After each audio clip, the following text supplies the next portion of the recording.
RFK's campaign gear not union or even U.S. made? Yeah, that's a problem. I think it's a huge problem. It's a problem. And if you're going to be standing out there in Los Angeles with the striking workers who are trying, the writers who are trying to get a living wage, better healthcare options, again, all of these things are very important. But being a poser is even worse because it's not, your words are one thing, your actions are something entirely different. Yeah. And in this case, his actions are suggesting that he is not this pro-labor Democrat that he's pretending to be.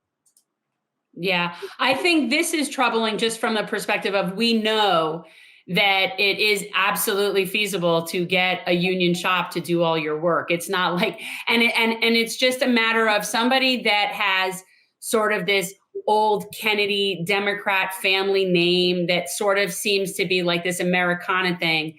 This is really this is an unforced error. RFK's team is bucking Democratic Party tradition by selling campaign merch not made in America or by union labor, Axios has found. The move is out of step with Kennedy's stated commitment to labor unions, and along with his anti-vax views, could complicate his long-shot primary challenge to President Biden. For generations, a rule for Democratic campaigns has been that as many materials as possible, shirts, stickers, placards, lawn signs, and even campaign buses, be made by union shops in America as a sign of the party's commitment to labor unions and the working class. Now, look, we obviously can have a long, drawn-out debate about what actual labor support is supposed to look like in the U.S., but every 4 years, for a good year plus, unions rely heavily on being able to generate a lot of business in the Democratic Party primary.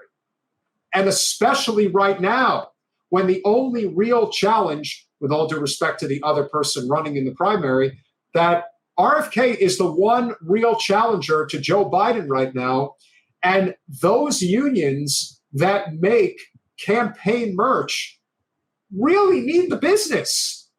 Like, they really need it. But can I point out the obvious, which I know is going to sound, this is for anybody who really wants to know a cynic's perspective on this, because this is how I see it kind of. It's like, as soon as those unions all came out early and endorsed Joe before even any other thing happened, maybe RFK's team was like, you know what?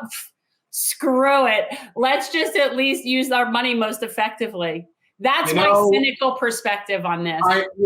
Jen, that may be one of the best takes I've ever heard, and I'm not kissing your bum. I'm telling you, that's not even something that even crossed my mind, but that actually does make a lot of sense. Because what difference does it make? It doesn't. I mean, look, we think it matters from our personal opinion perspective, like that's the right thing to do, but I wouldn't say that it's a political faux pas, since he already isn't getting any of their endorsements. I just think it's a moral faux pas. That's my thought. But this is also like what India said before. Who's really suffering here? Is it the union leadership that's going to suffer, or is it the union workers, the rank and file, that desperately need the work, that are now not going to have it, whether it is a case of it being spite on his part by saying, all right, you don't even want to have a real legitimate primary? Then forget it. I'm not giving you business. And he has millions upon millions of dollars behind him, and he could make a tremendous impact. Kennedy 2024 t-shirts sold by Kennedy's campaign are assembled in Honduras, according to the tag on a shirt obtained by Axios. Now, granted, Honduras is one of the poorest nations on earth and can certainly use the money, but I have a sinking feeling that they're not providing a living wage to those that are making the shirts in Honduras. So there's that conundrum that we're stuck with. The shirts come from Bella Plus Canvas, a U.S.-based clothing manufacturer that is not unionized. A campaign sticker sold by Kennedy's campaign also did not include a union label. The materials on the campaign website do not include union labels. At least one Kennedy campaign item, the placards at his presidential announcement rally in April, were union-made, according to photos reviewed by Axios. Well, of course, they're going to do that when they're on TV. They have to keep up appearances. Are you okay? My water hit the back of my throat, started choking. Oh, you could have died that time while I was just going on. No, it was totally like just water, but like I couldn't catch. It was terrible. And now it looks like I was crying. I wasn't. Are you sure? Are you crying? Yes, I am not crying. I had a coughing fit.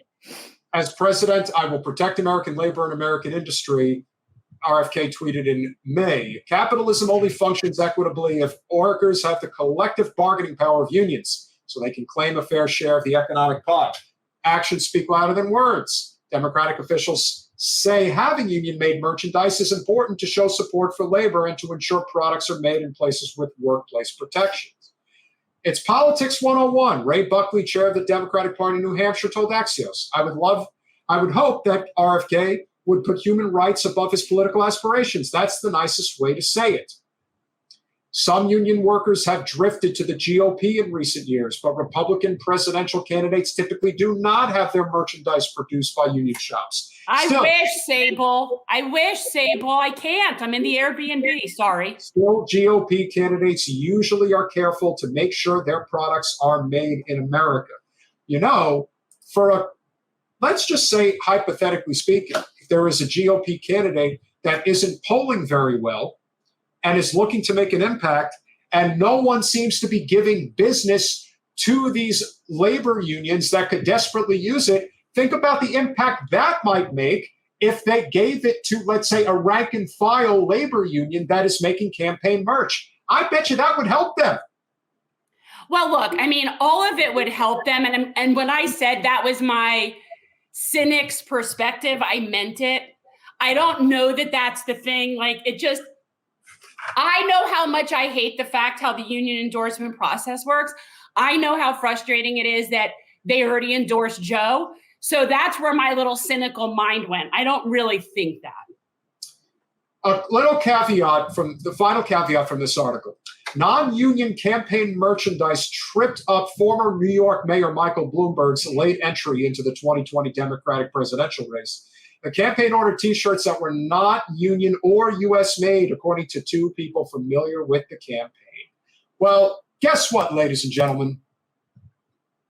There was nothing American about what Mayor Bloomberg was doing. He was simply in the race to kneecap Bernie Sanders. The entire intention of the Democratic Party primary in 2020 was to stop Bernie Sanders. Yeah. The sad truth is that the establishment really thinks that they won the 2020 presidential election, but all statistical data prior to COVID completely taking over our lives and our country showed that Donald Trump was an 80% favorite to win re-election when it became clear that Joe Biden was going to be the nominee.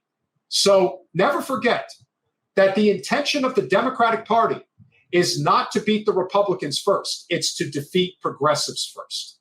If they end up winning as a result, then that's just considered a bonus as far as they're concerned. Thanks for watching. If you want to support our mission to transform politics into service, please like this video, subscribe, follow us on social media, and consider joining our Patreon, where you'll get early access to our interviews as well as other exclusive content. Links are in the description. Peace out.